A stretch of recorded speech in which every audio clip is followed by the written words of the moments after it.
Madame la Présidente, Madame la Ministre, Madame la rapporteure, mes chers collègues, nous ouvrons avec cette proposition de loi initiée par Stéphanie Rist un débat majeur.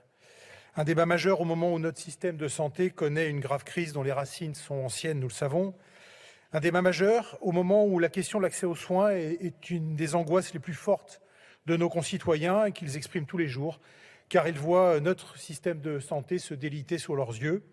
Un débat majeur enfin, car il est le premier que nous avons l'occasion d'avoir dans cet hémicycle, quelques jours seulement, après un discours important du président de la République le 6 janvier dernier, qui a dressé un tableau lucide et ouvert la voie à des réformes ambitieuses, volontaristes, tant attendues en tous les cas, pour remettre sur pied notre système de santé aujourd'hui à genoux.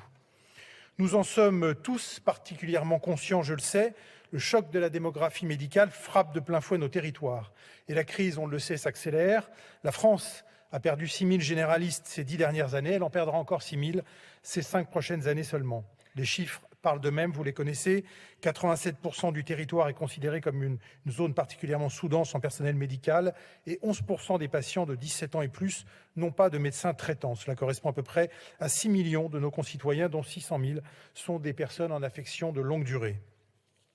À l'arrivée, les perdants sont d'abord les patients qui, par leur difficulté à avoir un médecin, paient plein pot l'accumulation de 30 ans de décisions politiques et administratives malheureuses, de sous-investissement chronique aussi et de déconsidération des professionnels de santé. Cette situation n'est pas sans conséquence non plus pour les médecins eux-mêmes, confrontés à des salles d'attente toujours pleines et à la pression parfois physique des patients en demande d'une consultation. Il en résulte, hélas, une perte de sens et des situations d'épuisement chez ces professionnels de santé, particulièrement ceux installés en zone sous-dense. Ces problématiques doivent être prises rapidement à bras-le-corps et nous devons donner une réponse forte et sans ambiguïté aux Français qui n'ont pas de médecin traitant, pour nos concitoyens isolés aussi, ainsi que pour les aidants à bout de souffle. Aujourd'hui, de quoi parle-t-on ? Nous parlons d'un texte qui permettra de redonner aux médecins du temps médical, de faciliter l'accès aux soins des Français, mais aussi, et c'est important, de poser un acte fort de confiance vis-à-vis de tous les professionnels de santé. Libérer du temps médical pour nos soignants, à l'hôpital comme en ville, c'est justement un des objectifs affichés par le président de la République le 6 janvier dernier. C'est une affaire de bon sens, autant que d'une vision moderne du rôle de chacun des professionnels dans un système de santé aujourd'hui trop traversé de conservatisme et de corporatisme. Cette libération du temps médical doit s'accompagner d'une meilleure distribution des compétences, d'un décloisonnement, car le décloisonnement sclérose notre système de santé, donc d'une meilleure distribution des compétences, disais-je, qui permettra ainsi d'assurer à nos concitoyens la continuité, la qualité et la permanence des soins.